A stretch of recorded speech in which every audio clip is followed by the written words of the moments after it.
warahmatullahi wabarakatuh. Saya Nisa Nurbaiti dengan NIM 18080-HK. Saya merupakan mahasiswi dari Sekolah Tinggi Ilmu Hukum Yayasan Perguruan Serasan Muara Enim. Saya dari kelompok 5 dengan dosen pembimbing lapangan yaitu Bapak Satta Hamid SH.MH. Tema kuliah kerja nyata angkatan 20 berbasis pengembangan potensi lokal berkarakter pandemi COVID-19 dan pengabdian kepada masyarakat di Kelurahan Pasar 3 Muara Enim.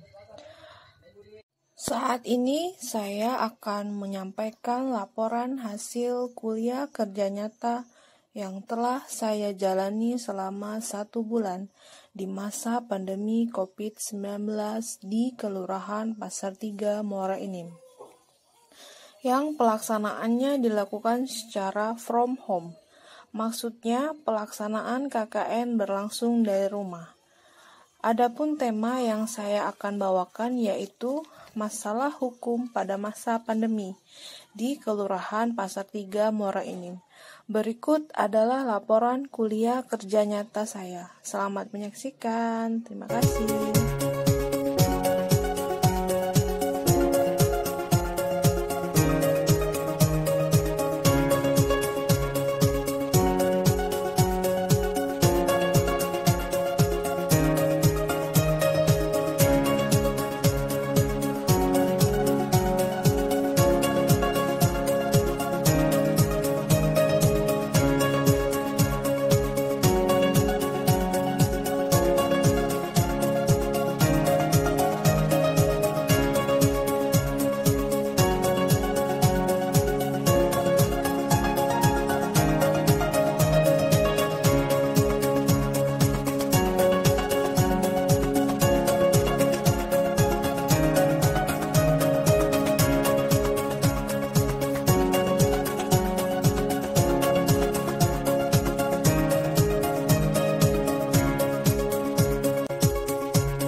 Dalam video ini, saya akan membahas tentang permasalahan hukum yang timbul pada masa pandemi COVID-19.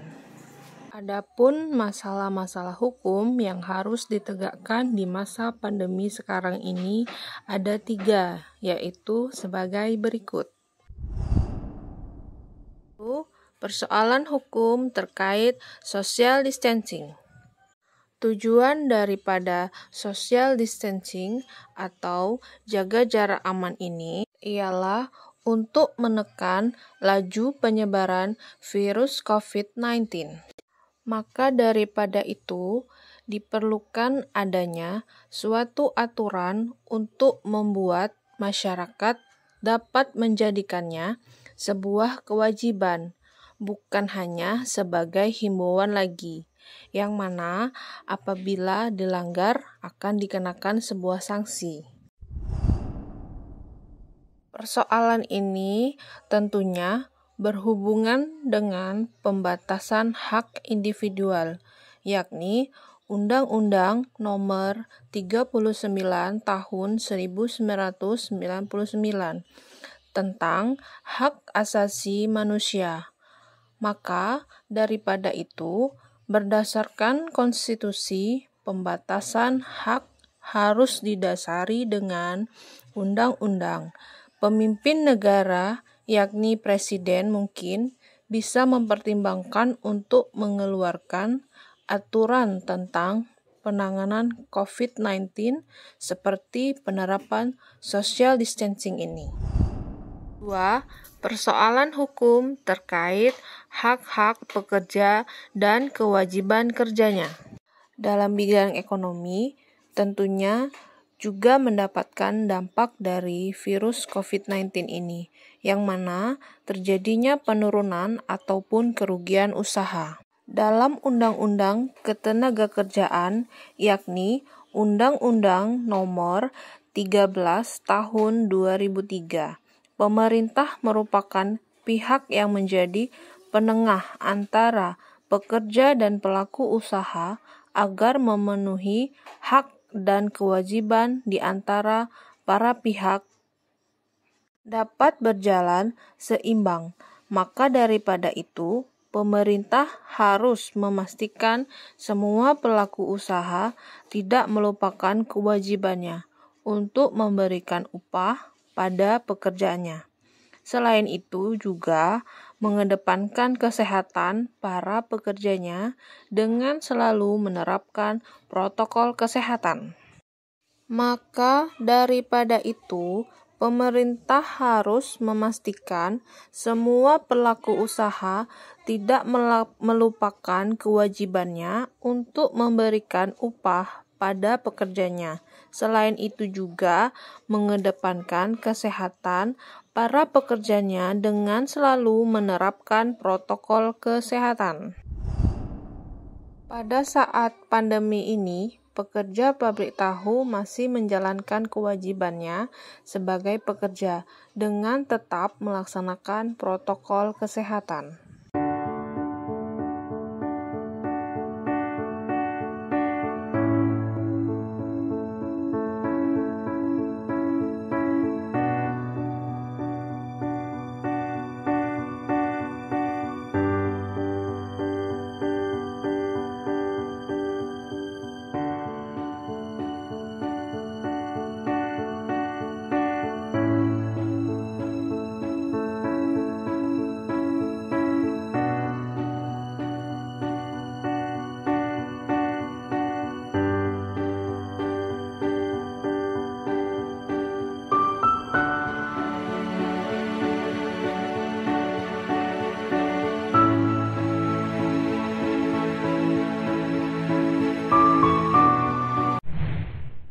Karena tuntutan ekonomi, pekerja pabrik tahu harus tetap menjalankan kewajibannya sebagai pekerja agar tetap berjalannya roda perekonomian.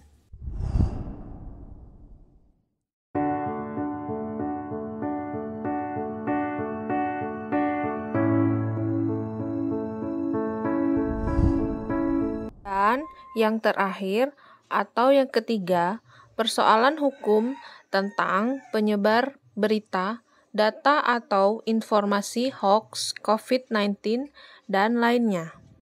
Pertama kali virus COVID-19 ini menjadi banyak sekali muncul berita-berita hoax yang tersebar di Indonesia, bahkan masih ada juga berita-berita hoax yang sampai sekarang ini tersebar. Dengan adanya berita hoax ini akan membuat simpang siur data dan jumlah korban, serta informasi kesehatan lainnya. Selain itu, berita hoax ini juga dapat menimbulkan kepanikan yang terjadi kepada masyarakat. Dalam Undang-Undang Nomor 11 Tahun 2008 tentang informasi dan transaksi elektronik, tepatnya pada pasal 45A ayat 1, setiap orang yang dengan sengaja dan tanpa hak menyebarkan berita bohong dan menyesatkan akan dipidana dengan pidana penjara 6 tahun dengan denda paling banyak 1 miliar rupiah. Perlu diingat, untuk itu pelajaran bagi kita, jangan asal-asal saja men-share berita.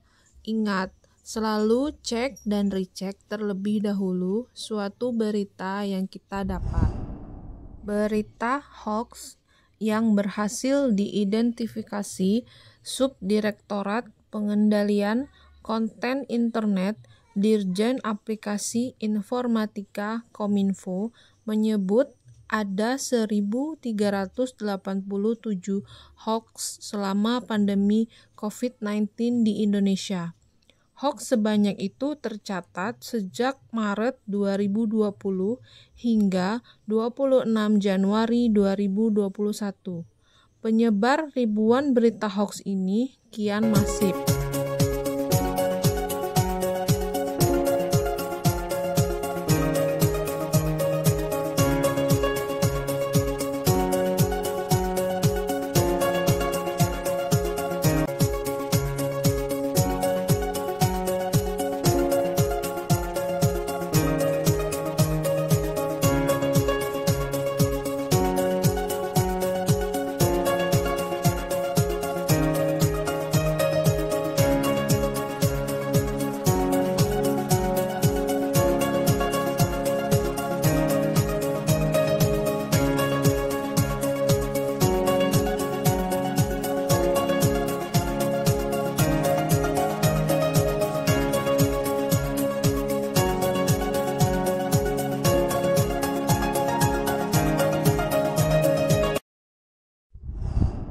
Sekian video dari saya, semoga bermanfaat.